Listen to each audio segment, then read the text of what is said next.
Hello मित्रों, आज આપણે 11 જીવ વિજ્ઞાન પ્રકરણ નંબર 16 પાચન અને અભિશોષણ આમાં કેટલાક વૈજ્ઞાનિક કારણો જે 2 માર્કમાં પૂછાય છે જોઈશું. સૌથી પહેલું કારણ છે ખોરાકને ચાવવાથી એ મીઠો લાગે છે. તો આપણે જોઈ ગયા કે જ્યારે આપણે ખોરાક મુખ ગુફામાં દાખલ થાય છે ત્યારે મુખ ગુફામાં દાંતની મદદથી એ ચવાય છે, દળાય છે, ભરડાય છે. સાથે મુખ ગુફામાં આવેલી જીભની મદદથી ખોરાકનો કોળિયો પંગોળાય છે. સાથે સાથે આપણે જોઈ ગયા કે મુખ ગુફામાં લાળ ગ્રંથિઓની 3 જોડ આવેલી હોય છે. સ્થાન પ્રમાણે આપણે જોઈએ અધોજીહ્વા ગ્રંથિ, અધોહનુ ગ્રંથિ, ઉપકર્ણ ગ્રંથિ. તો લાળ ગ્રંથિઓ એમાંથી પાચક રસ સ્રવે છે અને લાળ રસ તરીકે ઓળખવામાં આવે છે. અને જ્યારે ખોરાક ચવાય છે તો ચાવવાની ક્રિયા સાથે લાળ રસ ખોરાકમાં ભળે છે અને તે ખોરાકના કોળિયાને નરમ અને સુવાળો બનાવે છે. એ ઉપરાંત આપણે જોઈએ કે લાળ રસના બંધારણમાં લાળ મિશ્રિત ટાઇલિન અથવા એમાઇલેઝ ઉત્સેચક રહેલો હોય છે. કયો ઉત્સેચક રહેલો છે લાળ રસમાં? એમાઇલેઝ અથવા લાળ મિશ્રિત ટાઇલિન. સ્ટાર્ચના પાચન માટેનો ઉત્સેચક છે. તો આ એમાઇલેઝ શું કરે છે? સ્ટાર્ચનું માલ્ટોઝમાં રૂપાંતર કરે છે. સ્ટાર્ચ એ પોલિસેકેરાઇડ છે.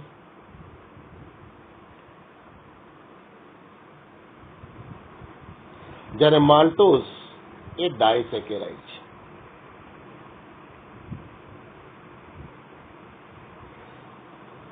આગળ આપણે ગુણધર્મો જોઈએ કે પોલિસેકેરાઇડ સ્વાદમાં ગળ્યા હોતા નથી,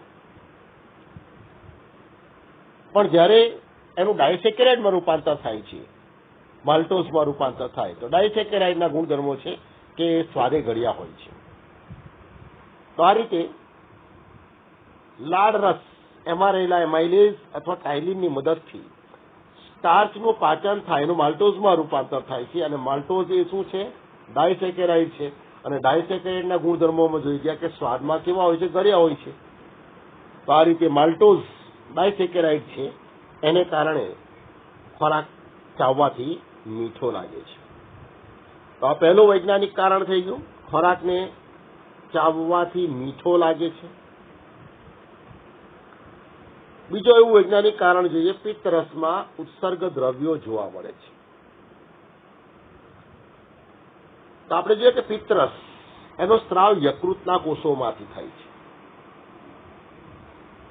આ પિત્તરસ લીલાશ પડતા રંગનું અલ્કલીય પ્રવાહી છે. પિત્તરસ કેવું છે? લીલાશ પડતા રંગનું અલ્કલીય પ્રવાહી.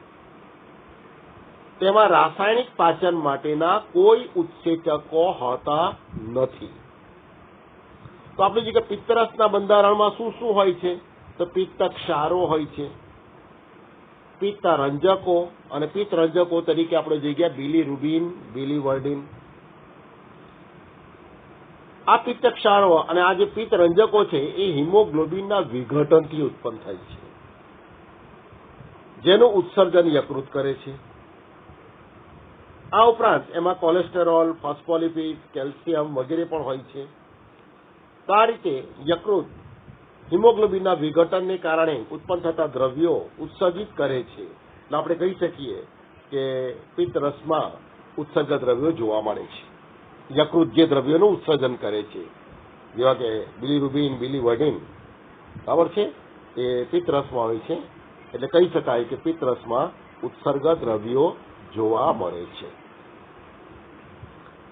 ત્રીજું અને ખૂબ મહત્વનું વૈજ્ઞાનિક કારણ છે, સ્વાદુપિંડને બહિર્સ્ત્રાવી તેમજ અંતઃસ્ત્રાવી ગ્રંથિ કહે છે.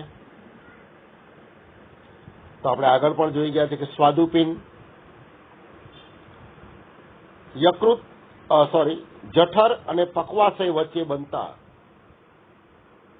યુ આકારના પાશમાં આવેલી સહાયક પાચક ગ્રંથિ છે. આ સ્વાદુપિંડમાં એના રચનાત્મક અને ક્રિયાત્મક એકમ તરીકે સ્વાદુપિંડ ખંડિકાઓ આવેલી હોય છે. આ સ્વાદુપિંડ ખંડિકાઓ એમાંથી સ્વાદુરસનો સ્ત્રાવ થાય છે, જે સ્વાદુરસ વાહિની દ્વારા વહન પામે છે. ત્યાંથી સામાન્ય પિત્ત નળી દ્વારા એ પક્વાશયમાં ઠલવાય છે અને આ સ્વાદુરસમાં રાસાયણિક પાચન માટેના વિવિધ પાચક રસો અને પાચક ઉત્સેચકો આવેલા હોય છે, જેની મદદથી પક્વાશયમાં પાચન ક્રિયા શક્ય બને છે. માટે એને બહિર્સ્રાવી ગ્રંથિ તરીકે ઓળખવામાં આવે છે અને સ્વાદુપિંડમાંથી ઉદ્ભવતા પાચક રસો નલિકા દ્વારા વહન પામે છે, એટલે નલિકામાં એ બહિર્સ્રાવી ગ્રંથિ છે. તો આ રીતે સ્વાદુપિંડમાં સ્વાદુપિંડ ખંડિકાઓમાંથી પાચક રસોનો સ્ત્રાવ થાય છે, જેની મદદથી પક્વાશયમાં પાચન ક્રિયા શક્ય બને. એટલે એનો સ્ત્રાવ સ્વાદુપિંડમાંથી બહાર આવે છે, પક્વાશયમાં પાચન ક્રિયા શક્ય બનાવે છે, એટલે એને બહિર્સ્રાવી ગ્રંથિ તરીકે ઓળખવામાં આવે છે. એ ઉપરાંત સ્વાદુપિંડની જે રચના આપણે જોઈએ તેમાં રચનાત્મક અને ક્રિયાત્મક એકમ તરીકે એમાં સ્વાદુપિંડ ખંડિકાઓ આવેલી હોય છે.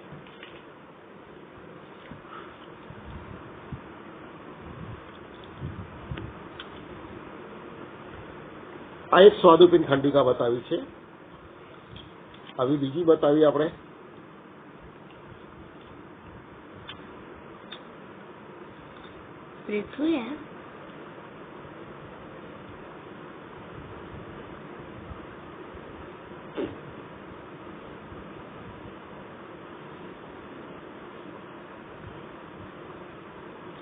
તો આ જે આપણે બતાવી છે એ છે સ્વાદુપિંડ ખંડિકાઓ.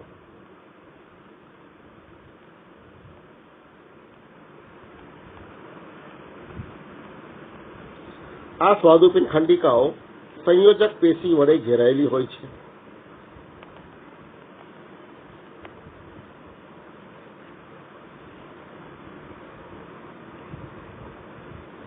જે સ્વાદુરસનો સ્ત્રાવ કરે છે. હવે સ્વાદુપિંડ ખંડિકાઓની વચ્ચે સંયોજક પેશી છે, એમાં આંતરકોષી અવકાશ વગરના કોષોના સમૂહો આવેલા હોય છે, જેને લેંગરહાન્સના કોષપુંજો તરીકે ઓળખવામાં આવે છે.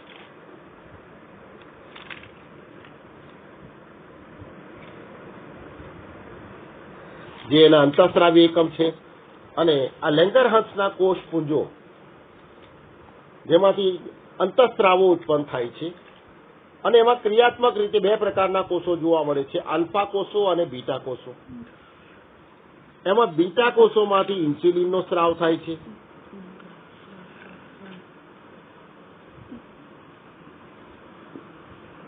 અને ગ્લુકાગોન એનો સ્ત્રાવ આલ્ફા કોષોમાંથી થાય છે. તો આ રીતે આલ્ફા કોષો અને બીટા કોષો, આલ્ફા કોષોમાંથી ગ્લુકાગોનનો સ્ત્રાવ થાય છે, બીટા કોષોમાંથી ઇન્સ્યુલિનનો સ્ત્રાવ થાય છે. આ બંને અંતઃસ્ત્રાવો છે, જે કોઈ નલિકા દ્વારા વહન પામતા નથી. તો આ અંતઃસ્ત્રાવો સીધા રુધિરમાં ઉમેરાય છે અને રુધિર દ્વારા એ વહન પામી ચોક્કસ કાર્યક્ષેત્ર સુધી પહોંચે છે અને રુધિરમાં શર્કરાની સમતુલા જાળવવાનું કાર્ય કરે છે. આ રીતે અંતઃસ્ત્રાવો કોઈ નલિકા દ્વારા વહન પામતા નથી, એટલે નલિકા વિહીન અંતઃસ્રાવી ગ્રંથિ તરીકે એને ઓળખવામાં આવે છે. પાચક રસો નલિકા દ્વારા વહન પામે છે, એટલે કે નલિકામય બહિસ્રાવી ગ્રંથિ છે. પણ આ જ સ્વાદુપિંડમાં આવેલા લેંગરહાન્સના કોષપુંજોમાંથી જે અંતઃસ્રાવો સર્જાય છે એ અંતઃસ્રાવો કોઈ નલિકા દ્વારા વહન પામતા નથી. અંતઃસ્રાવો સીધા રુધિરમાં ઉમેરાય છે અને એનું વહન રુધિર દ્વારા થાય છે. તો આ અંતઃસ્રાવો ઇન્સ્યુલિન અને ગ્લુકેગોન રુધિરમાં શર્કરાની સમતુલા જાળવતા અંતઃસ્રાવો છે. ઇન્સ્યુલિન રુધિરમાં શર્કરાનું સ્તર ઘટાડે છે, એટલે ગ્લાયસેમિક અંતઃસ્રાવ તરીકે ઓળખાય છે. ગ્લુકાગોન રુધિરમાં શર્કરાનું સ્તર વધારે છે એટલે એને હાઇપર ગ્લાયસેમિક અંતઃસ્રાવ તરીકે ઓળખવામાં આવે છે. તો આ રીતે સ્વાદુપિંડ એમાંથી અંતઃસ્રાવો પણ સર્જાય છે, અંતઃસ્રાવી ગ્રંથિ પણ છે. એમાંથી જે પાચક રસો સ્રવે છે સ્વાદુપિંડમાંથી બહાર આવીને પક્વાશયમાં પાચન ક્રિયા શક્ય બનાવે છે એટલે એને બહિસ્રાવી ગ્રંથિ તરીકે પણ ઓળખવામાં આવે. તેથી કહી શકાય કે સ્વાદુપિંડને બહિસ્રાવી તેમજ અંતઃસ્રાવી ગ્રંથિ કહે છે. તો અહીંયા બે પ્રશ્ન ખૂબ મહત્વના છે. ખોરાકને ચાવવાથી મીઠો લાગે છે અને બીજો સ્વાદુપિંડને બહિસ્રાવી તેમજ અંતઃસ્રાવી ગ્રંથિ કહે છે. બે ખૂબ મહત્વના પ્રશ્નો છે, યાદ રાખજો. આના પછીનો મહત્વનો પ્રશ્ન આપણે લઈએ તો યકૃત પાચન ક્રિયામાં ભાગ લેતું ન હોવા છતાં એ મહત્વની સહાયક પાચક ગ્રંથિ છે. તો આપણે જોઈએ કે યકૃત પક્વાશય સાથે જોડાયેલી સહાયક પાચક ગ્રંથિ છે. યકૃતમાં રચનાત્મક ક્રિયાત્મક એકમ તરીકે યકૃત ખંડિકાઓ હોય છે કે જેમાં ધનાકાર યકૃત કોષો હરોળમાં ગોઠવાયેલા હોય છે. આ યકૃત કોષો દ્વારા પિત્ત રસ ઉત્પન્ન થાય છે અને એના દ્વારા સ્ત્રવતા પિત્ત રસમાં અકાર્બનિક ક્ષારો, એમાં Na2CO3, સોડિયમ બાયકાર્બોનેટ વગેરે ધરાવે છે. તો આ પિત્ત ક્ષારો શું કાર્ય કરે છે? તો આપણે જોઈ ગયા કે પક્વાશયમાં જઠર પાક આવે છે અને આ જઠર પાક અમ્લીય માધ્યમ ધરાવે છે. પક્વાશયમાં એની સાથે જોડાયેલી બીજી સહાયક પાચક ગ્રંથિ સ્વાદુપિંડ, એમાંથી પાચક રસોનો સ્ત્રાવ થાય છે જેમાં રાસાયણિક પાચન માટેના બધા ઉત્સેચકો રહેલા હોય છે જેને આપણે સ્વાદુરસ તરીકે ઓળખી ગયા. અને સ્વાદુરસમાં રહેલા ઉત્સેચકો અલ્કલીય માધ્યમમાં જ કાર્ય કરી શકે છે. સ્વાદુરસમાંના ઉત્સેચકો કયા માધ્યમમાં કાર્ય કરી શકે છે? અલ્કલીય માધ્યમમાં જ કાર્ય કરી શકે છે. તો આપણે તો જોઈ ગયા કે જઠર પાક તો એસિડિક માધ્યમ ધરાવે છે. તો હવે પક્વાશયમાં માધ્યમ બદલાવવું જોઈએ તો માધ્યમ કેવી રીતે બદલાય છે? એક તો પક્વાશયની દિવાલ મારફતે થોડાક મંદ HCl નું શોષણ થાય છે અને સાથે સાથે એમાં જે પિત્તરસ અને સ્વાદુરસ આવે છે, અલ્કલીય પ્રવાહીઓ છે. આપણે જે ગયા પિત્તરસ, યકૃતમાં રહેલા પિત્તરસમાં અકાર્બનિક ક્ષારો તરીકે Na2CO3, સોડિયમ બાયકાર્બોનેટ વગેરે છે. તો આ પિત્ત ક્ષારોનું શું કાર્ય છે? તો પક્વાશયમાં ખોરાકને અલ્કલીય માધ્યમ પૂરું પાડે છે એટલે જઠર પાકની અમ્લીયતા દૂર કરે છે અને પક્વાશયમાં અલ્કલીય માધ્યમ પૂરું પાડે છે, જેને કારણે જ્યારે સ્વાદુરસમાંના ઉત્સેચકો પક્વાશયમાં આવે છે ત્યારે અલ્કલીય માધ્યમમાં સક્રિય બનીને પાચન ક્રિયામાં ભાગ લઈ શકે છે. આ ઉત્સેચકો એસિડિક માધ્યમમાં કાર્ય કરી શકતા નથી. એ ઉપરાંત આપણે જોઈએ તો પક્વાશયમાં ચરબીનું પણ પાચન થાય છે અને ચરબીનો પાચન માટે એમાં રહેલા પિત્તરસમાં રહેલા કાર્બનિક ક્ષારો સોડિયમ ટોરોકોલેટ, સોડિયમ ગ્લાયકોકોલેટ એ રહેલા હોય છે. તો પિત્તરસમાં રહેલા કાર્બનિક પિત્ત ક્ષારો શું કરશે? તો તૈલોદીકરણ અને સાબુનીકરણની પ્રક્રિયામાં મહત્વનો ભાગ ભજવે છે. તૈલોદીકરણ એટલે શું? તો આપણે જોઈ ગયા છે આગળ.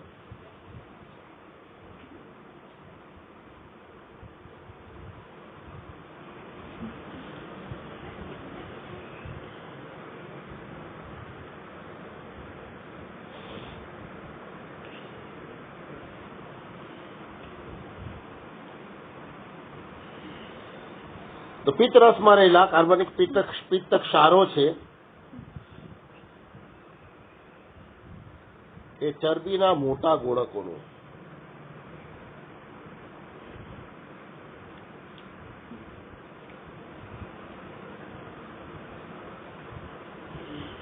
નાના નાના અનેક ગોલકોમાં વિભાજન કરે છે, જેથી ચરબીની બાહ્ય સપાટીમાં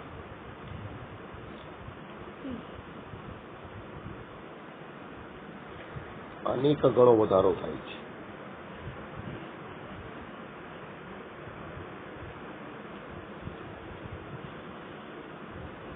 ચરબીની બાહ્ય સપાટીમાં અનેક ગણો વધારો થાય છે અને તેના પૃષ્ઠદાબમાં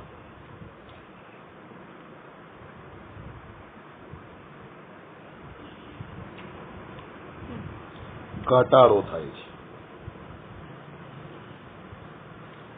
જેથી ચરબીનું પાચન સરળતાથી થઈ શકે છે.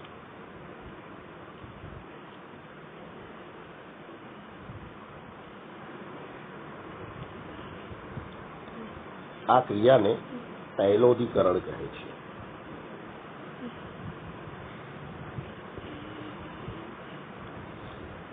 તૈલોદીકરણ જોઈએ આપણે અહીંયા કે પિત્તરસમાં રહેલા પિત્તક્ષારો ચરબીના મોટા ગોળકોનું નાના નાના અનેક ગોળકોમાં વિભાજન કરે છે, જેથી ચરબીની બાહ્ય સપાટીમાં અનેક ગણો વધારો થાય છે અને તેના પૃષ્ઠદાબમાં ઘટાડો થાય છે, જેથી ચરબીનું પાચન સરળતાથી થઈ શકે. આ ક્રિયાને શું કહેવાય? તૈલોદીકરણ. અને ત્યારબાદ બીજા જે પિત્તક્ષારો છે એ સાબુનીકરણની પ્રક્રિયામાં ભાગ લે છે. તો આપણે લઈએ સાબુનીકરણ.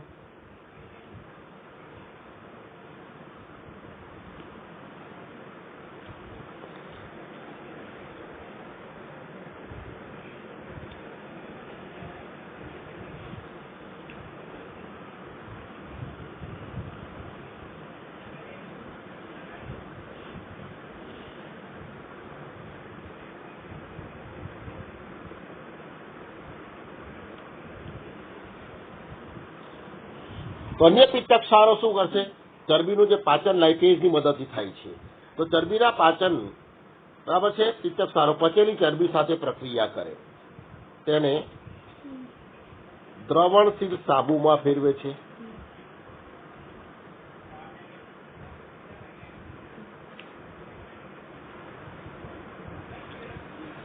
દ્રવણશીલ સાબુ એટલે કે શોષી શકાય તેવા સ્વરૂપમાં, જેથી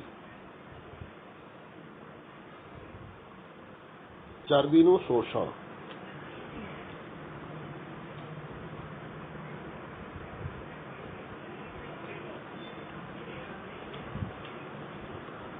આ ક્રિયાને સાબુનીકરણ કહે છે.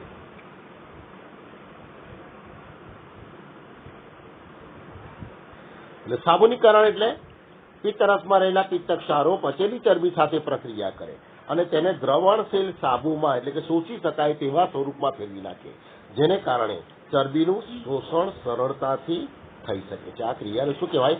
સાબુનીકરણ કહે છે. તો અહીંયા આપણે જોઈએ કે પિત્તરસ એમાં રહેલા પિત્તક્ષારો, એમાં કાર્બનિક પિત્તક્ષારો સોડિયમ ટોરોકોલેટ, સોડિયમ ગ્લાયકોકોલેટ, તૈલોદીકરણ અને સાબુનીકરણની ક્રિયા એના દ્વારા ચરબીના પાચનમાં સહાયક બને, એટલે કે ચરબીનું પાચન પણ સરળતાથી થઈ શકે, ચરબીનું શોષણ પણ સરળતાથી થઈ શકે. તો આ રીતે આપણે જોઈએ કે યકૃતમાં પાચક ઉત્સેચકો કોઈ હોતા નથી, કોઈ પાચક ઉત્સેચકોનો સ્ત્રાવ એમાં થતો નથી, છતાં એ ચરબીના પાચનમાં અગત્યનો ભાગ ભજવે છે. એ ઉપરાંત આપણે જોઈ ગયા કે પક્વાશયમાં પિત્તરસ અલ્કલીય માધ્યમ બનાવે છે, જેને કારણે સ્વાદુરસમાંના ઉત્સેચકો પાચન ક્રિયામાં, રાસાયણિક પાચનમાં પણ ભાગ લઈ શકે. તો આ રીતે યકૃત રાસાયણિક પાચન ક્રિયામાં સીધું કોઈ ભાગ લેતું નથી, છતાં એ પાચન ક્રિયામાં મહત્વની કામગીરી કરે છે. એટલે એ મહત્વની સહાયક પાચક ગ્રંથિ છે. બરાબર? એટલે યકૃત પાચન ક્રિયામાં ભાગ ન લેતું હોવા છતાં, પાચન એટલે રાસાયણિક પાચનમાં, છતાં એ મહત્વની સહાયક પાચક ગ્રંથિ છે. તો આ મહત્વનું વૈજ્ઞાનિક કારણ થઈ ગયું. હવે આપણે લઈએ છેલ્લું વૈજ્ઞાનિક કારણ. મનુષ્યના જે દાંત છે એ વિષમદંતી દંતરચના પ્રકારના છે, વિષમદંતી પ્રકારના છે. તો આપણે જોઈએ કે મનુષ્યની અંદર મુખ ગુહામાં જડબાના ખાડાઓમાં દાંત ખૂપેલા હોય છે અને આપણે એને કૂપદંતી તરીકે ઓળખી ગયા. જડબાના ખાડાઓમાં દાંત ખૂપેલા હોય છે, એને આપણે કૂપદંતી તરીકે ઓળખી ગયા. કુલ દાંતની સંખ્યા આપણે જોઈ ગયા 32. એમાં પ્રત્યેક જડબામાં 16 દાંત આવેલા છે અને પ્રત્યેક જડબાના અર્ધ ભાગમાં 8 દાંત આવેલા છે. પણ આ બધા જ દાંત એક સરખા પ્રકારના હોતા નથી. બધા દાંત એક સરખા પ્રકારના હોતા નથી. તો આપણે જોઈએ કે મનુષ્યના પ્રત્યેક અર્ધ ભાગમાં 8 પૈકી 2 છેદક દાંત હોય છે, એટલે આપણે ઇન્સિઝર્સ 2. એક રાક્ષી દાંત હોય છે એટલે કેનાઇન C1. અગ્રદાળ એટલે પ્રીમોલર્સ PM2 અને દાળ એટલે મોલર્સ એટલે 3. એટલે પ્રત્યેક જડબાના અર્ધ ભાગમાં 2 1 2 3 આપણે જોઈ ગયેલા. એ જ રીતે બીજા અર્ધ ભાગમાં 2 1 2 3. તો આ રીતે બધા દાંત એક સરખા પ્રકારના નથી. કેટલા પ્રકારના છે? 4 પ્રકારના છે. 4 પ્રકાર પણ પૂછી શકાય. ઇન્સિઝર્સ I, કેનાઇન C, પ્રીમોલર્સ M, મોલર્સ M. દાંત 4 પ્રકારના છે. તો દાંત જો બધા સરખા પ્રકારના હોય તો એને સમદંતી કહેવાય. પણ અહીંયા તો 4 પ્રકારના દાંત છે એટલે એને વિષમદંતી તરીકે ઓળખવામાં આવે છે. એમાં છેદક દાંત આગળના 2 જે પહોળા ચપટા પાવડા જેવા દેખાય છે, એનું કાર્ય છે ખોરાકને કાપવા માટે, ચીરવામાં મદદ કરે છે. એના પછી બંને બાજુ એક અણીદાર દાંત હોય છે જેને રાક્ષી દાંત તરીકે ઓળખવામાં આવે છે. ખોરાકને ફાડવા અને ચીરવાના કામમાં એ મદદરૂપ થાય છે. અને ત્યારબાદ અગ્રદાળ અને દાળ એ બંને ચપટી અને પહોળી સપાટી ધરાવે છે, જે ખોરાકને ચાવવા, ભરડવા અને દળવાના કાર્યમાં મદદરૂપ થાય છે.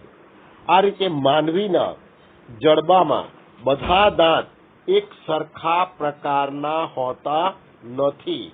જો સરખા હોય તો સમદંતી કહેવાય, પણ માનવીના જડબામાં બધા સરખા દાંત હોતા નથી એટલે એને વિષમદંતી તરીકે ઓળખવામાં આવે છે. સાથે સાથે જે પ્રશ્ન MCQમાં પૂછાય છે કે માનવીમાં છેદક દાંતની સંખ્યા કેટલી, તો અહીંયા આપણે આ જે દંતસૂત્ર આપેલું છે પ્રત્યેક જડબાના અર્ધ ભાગમાં છે. તો આપણે કુલ એક જડબામાં 2 અર્ધ ભાગ થશે, તો 2 જડબામાં 4 અર્ધ ભાગ થશે. તો ઇન્સિઝર્સ કેટલા છે? 2.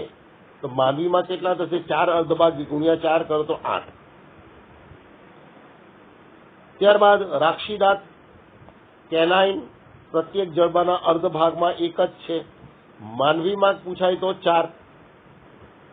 એ રીતે અગ્રદાળ પ્રત્યેક જડબાના અર્ધ ભાગમાં 2 છે.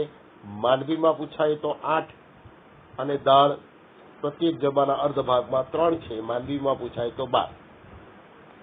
તો આ રીતે પ્રશ્ન પૂછી શકાય પ્રત્યેક જડબાના અર્ધ ભાગમાં કેટલા, તો આ જે સૂત્રમાં આપેલું છે તે સંખ્યા લખવાની. એક જડબામાં કેટલા, તો ગુણ્યા 2 કરવાના. અને માનવીમાં કેટલા, આ સૂત્રમાં જે આપેલું છે સંખ્યા ગુણ્યા 4 કરવાના છે. તો આ રીતે મનુષ્યમાં દાંત બધા સરખા નથી એટલે વિષમદંતી છે. એની સંખ્યા પણ પરીક્ષામાં પૂછવામાં આવે છે. તો આ થઈ ગયા આપણા વૈજ્ઞાનિક કારણો. ચાલો આવી ગયો. બીજા હવે કેટલાક શબ્દ સમજૂતી વગેરે આપણે જોઈ લઈએ. હવે આપણે કેટલાક શબ્દ સમજૂતી જોઈએ, 1 માર્કમાં પૂછાય છે. અને પહેલું છે એમાં પાચન. તો પાચનની વ્યાખ્યા આપણે જોઈએ કે આહારમાં લેવાયેલા ખોરાકના જટિલ ઘટકોનું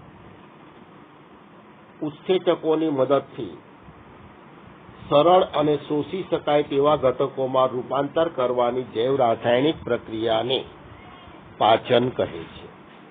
ખોરાકમાં લેવાયેલા જટિલ ઘટકોનું ઉત્સેચકોની મદદથી જળ વિભાજનની ક્રિયા દ્વારા સરળ અને શોષી શકાય તેવા ઘટકોમાં રૂપાંતર કરવાની જૈવ રાસાયણિક ક્રિયાને પાચન કહે છે. બીજી વ્યાખ્યા છે પરિસંકોચન. તો આપણે જોઈએ કે અન્નમાર્ગની દિવાલની જે રચના છે એમાં સ્નાયુ સ્તર જોઈ ગયા. આ સ્નાયુ સ્તર, એના સ્નાયુ 2 રીતે ગોઠવાયેલા હોય છે. બહારની તરફના સ્નાયુઓ લંબ અક્ષે ગોઠવાઈને, દાખલા તરીકે અહીં આપણે બતાવ્યું તો બહારની તરફના સ્નાયુઓ આ લંબ અક્ષે આ રીતે ગોઠવાયેલા હોય છે અને આયામ સ્નાયુ સ્તર બનાવે છે, અને અંદરની તરફના સ્નાયુઓ વર્તુળાકારે ગોઠવાઈને જાડું વર્તુળી સ્નાયુ સ્તર બનાવે છે. તો આ છે આયામ સ્નાયુ સ્તર, અને અંદરના ભાગમાં જે છે એ વર્તુળી સ્નાયુ સ્તર. તો આ સ્નાયુ સ્તર, પાચન માર્ગની દિવાલને સ્નાયુ સ્તર, એમાં સંકોચન અને પ્રસરણને કારણે ખોરાક અન્નનળીમાં આગળ ધકેલાય છે. આ ગતિને પરિસંકોચન ગતિ તરીકે ઓળખવામાં આવે છે. પાચન માર્ગના સ્નાયુ સ્તરની દિવાલના સ્નાયુઓના સંકોચન અને પ્રસરણને કારણે ખોરાક અન્નમાર્ગમાં અન્નનળીમાં આગળ ધકેલાય છે. આ ક્રિયાને પરિસંકોચન કહે છે. ત્યારબાદ લઈએ અભિશોષણ. અભિશોષણની ક્રિયા આપણે જોઈએ છે કે આંતરડાના નાના આંતરડામાં શેષાંત્રમાં થાય છે. તો અહીંયા આપણે જોઈએ મધ્યાંતરમાં ખોરાકના બધા જ ઘટકોનું સરળ અને શોષી શકાય તેવા સ્વરૂપમાં રૂપાંતર થયેલું છે. તો ખોરાકમાં રહેલા જટિલ ઘટકો સરળ સ્વરૂપમાં ફેરવાય છે, જેવા કે કાર્બોદિત ફેરવાય છે ગ્લુકોઝમાં, પ્રોટીન ફેરવાઈ ગયું છે એમિનો એસિડમાં, લિપિડ ફેરવાઈ ગયું છે ફેટી એસિડ અને ગ્લિસરોલમાં. તો ખોરાકમાં રહેલા જટિલ ઘટકોનું glucose, amino acid, fatty acid, glycerol વગેરે જેવા સરળ સ્વરૂપમાં અને શોષી શકાય તેવા સ્વરૂપમાં ફેરવાય છે, અને એનું શોષણ અન્નમાર્ગના આંતરડાના શ્લેષ્મ સ્તરમાં રહેલી રુધિર કેશિકા અને લસિકા વાહિનીઓ દ્વારા થાય છે. આ ક્રિયાને અભિશોષણ કહે છે. ટૂંકમાં કહીશું આપણે, સરળ અને શોષી શકાય તેવા સ્વરૂપમાં ફેરવાયેલા ઘટકોનું શેષાંત્રની દિવાલ મારફતે શોષણ થવાની જે ક્રિયા છે એને અભિશોષણ કહે છે. ત્યારબાદ લઈએ પરિપાચન. તો આગળ અભિશોષણ જોઈ ગયા. તો અભિશોષિત થયેલા ઘટકો રુધિરની અંદર ભળે છે, અને કોષો અને અંગો તેમની જરૂરિયાત પ્રમાણે જુદા જુદા પ્રોટીન્સ કે કાર્બોદિતોના સંશ્લેષણ માટે તેનો ઉપયોગ કરે છે. આ ક્રિયાને પરિપાચન કહે છે. ટૂંકમાં કહીએ તો અભિશોષિત પામેલા પદાર્થો અથવા ઘટકો શરીરના વિવિધ કોષો અને અંગિકાઓમાં ઉપયોગમાં લેવાય છે. આ ક્રિયાને સ્વાંગીકરણ તરીકે ઓળખવામાં આવે છે. ત્યારબાદ લઈએ પ્રતિસ્થાપી. તો અહીંયા પ્રતિસ્થાપી એટલે દાંતની અંદર પ્રકાર છે પ્રતિસ્થાપી દંત વ્યવસ્થા.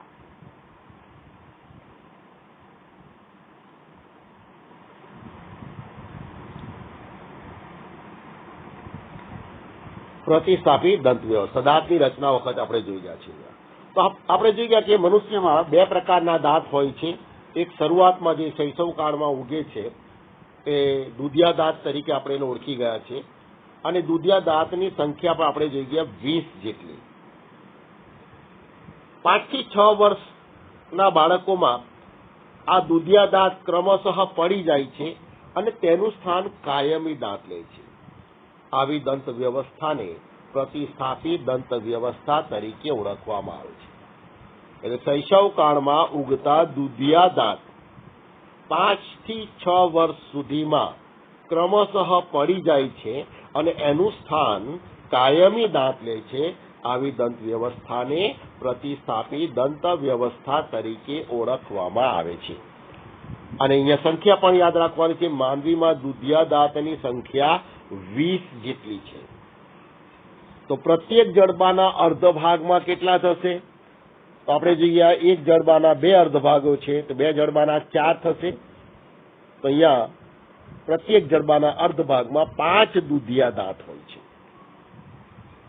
તો આ દુધિયા દાંત ક્રમશઃ પડી જાય અને એનું સ્થાન કાયમી દાંત લે છે.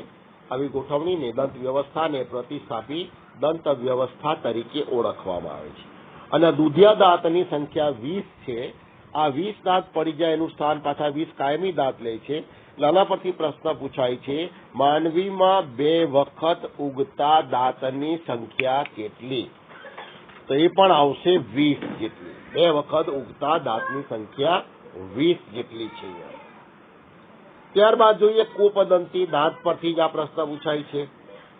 તો સસ્તનની અંદર આપણે જોઈએ જડબા ધરાવે છે અને બંને જડબા એના અસ્થિના ખાડામાં દાંત ખૂંપેલા હોય છે. દાંત ક્યાં ગોઠવાયેલા છે? જડબાના અસ્થિના ખાડામાં ખૂંપેલા હોય છે, જેને કૂપદંતી તરીકે ઓળખવામાં આવે છે. જેને શું કહેવાય? કૂપદંતી તરીકે ઓળખવામાં આવે છે. ત્યારબાદ જોઈએ વિષમદંતી, વિવિધદંતી. તો વિષમદંતી પણ કહેવાય કે મનુષ્યના જડબામાં આવેલા બધા દાંત એક જ પ્રકારના હોતા નથી.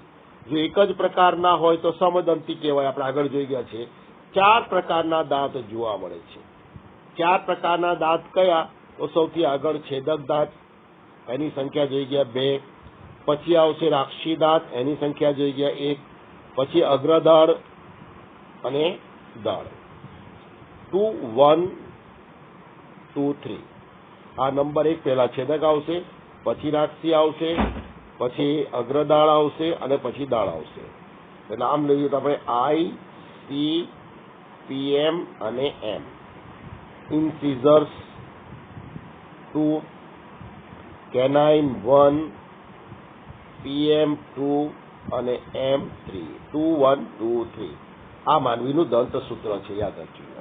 તો 4 પ્રકારના દાંત છે. બધા દાંત સરખા નથી, એટલે એને વિષમદંતી અથવા વિવિધદંતી તરીકે ઓળખવામાં આવે છે. ત્યારબાદ જોઈએ આંત્રપૃચ્છ. તો આપણે જોઈએ કે માનવીની અંદર નાના અને મોટા આંતરડાના જોડાણ સ્થાને 2 રચના જોવા મળે છે. એક બંધ કોથળીમય રચના, જેને અંધ્યાંત્ર તરીકે ઓળખવામાં આવે છે, અને અંધ્રાંત્યમાંથી એક આંગળી જેવો પ્રવર્ધ ઉદ્ભવે છે, જેને આંત્રપૃચ્છ તરીકે ઓળખવામાં આવે છે.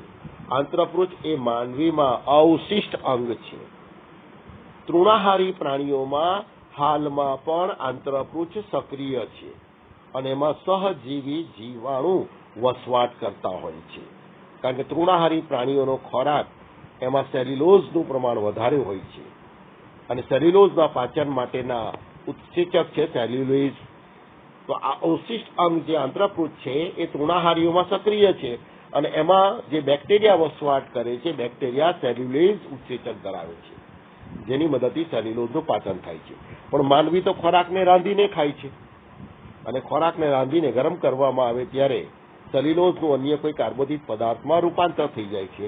એટલે માનવ દેહની અંદર સેલ્યુલોઝના પાચન માટેના કોઈ ઉત્સેચક હોતો નથી. એટલે માનવીમાં એની જરૂરિયાત ઓછી થઈ ગઈ. એટલે માનવીમાં આંત્રપૃચ્છ એ અવશિષ્ટ અંગ તરીકે હાલમાં પણ અસ્તિત્વ ધરાવે છે. ત્યારબાદ આપણે તૈલોદીકરણ તો જોઈ ગયા અત્યારે કે પિત્તરસમાં રહેલા પિત્તક્ષારો ચરબીના મોટા ગોળકોનું નાના નાના અનેક ગોળકોમાં રૂપાંતર કરે છે, જેથી તેની બાહ્ય સપાટીમાં અનેક ગણો વધારો થાય છે અને પૃષ્ઠદાબમાં ઘટાડો થાય, જેથી પાચનની ક્રિયા સરળ બને. આ ક્રિયાને તૈલોદીકરણ કહે છે. વ્યાખ્યા આપણે આગળ જોઈ ગયા છે. પિત્તરસમાં રહેલા પિત્તક્ષારો ચરબીના મોટા ગોળકોનું નાના નાના અનેક ગોળકોમાં રૂપાંતર કરે છે, જેથી ચરબીની બાહ્ય સપાટીમાં અનેક ગણો વધારો થાય છે અને તેના પૃષ્ઠ તણાવમાં, પૃષ્ઠદાબમાં ઘટાડો થાય છે. આ ક્રિયાને તૈલોદીકરણ તરીકે ઓળખવામાં આવે છે. પરીક્ષામાં પ્રેક્ટિકલની અંદર જે ચરબીની કસોટી પૂછાય છે એમાં તૈલોદીકરણ કસોટી પણ છે અને આ કસોટી કરીને પણ આપણે ચરબીની ઓળખ કરી શકીએ કે આપેલ દ્રાવણ ચરબીનું છે. એટલે કે પરીક્ષામાં કોઈ પણ પ્રકારનું તેલ આપેલું હોય. હવે તૈલોદીકરણ કસોટી જો કરવી હોય તો એક કસનળીમાં પાણી લઈ એની અંદર આપેલ દ્રાવણનું 1 ટીપું નાખી દેવાનું. જો એ ચરબી હશે તો એક મોટો ગોળક થઈ ગયો. હવે કસનળીના ઉપરના મુખ પ્રદેશને અંગૂઠાની મદદથી દબાવીને બંધ કરી દઈએ અને પછી પ્રવાહીને હલાવીએ તો ચરબીનો જે મોટો ગોળક છે અનેક નાના નાના ગોળકોમાં નિલંબિત થઈ જશે. હવે આ કસનળીને તરત જ આપણે પ્રકાશમાં રાખીને જોઈએ તો સમગ્ર પાણીની અંદર તેલના અનેક નાના નાના ટીપા જોવા મળશે. તો આ રીતે ચરબીના મોટા ગોળકોનું નાના નાના ગોળકોમાં વિભાજન કરવાની જે ક્રિયા છે એને તૈલોદીકરણ કહેવાય છે. તો આ તૈલોદીકરણ કસોટી પણ આપણે પ્રેક્ટિકલમાં કરીને ચરબીની કસોટી બતાવી શકીએ છીએ. તૈલોદીકરણ એટલે ચરબીના મોટા ગોળકોનું નાના નાના ગોળકોમાં વિભાજન કરવાની ક્રિયા, જેથી ચરબીની બાહ્ય સપાટીમાં ઘણો વધારો થાય, સાથે સાથે એના પૃષ્ઠ દાબમાં ઘટાડો થાય, પૃષ્ઠ તણાવમાં ઘટાડો થાય છે. આ ક્રિયાને તૈલોદીકરણ કહે છે. તો આપણે પ્રયોગશાળામાં પણ આ કસોટી કરીને ચરબીની ઓળખ આપણે કરી શકીએ છીએ. તો આ થઈ ગયા એટલે વ્યાખ્યા અને સમજૂતી. Thank you all.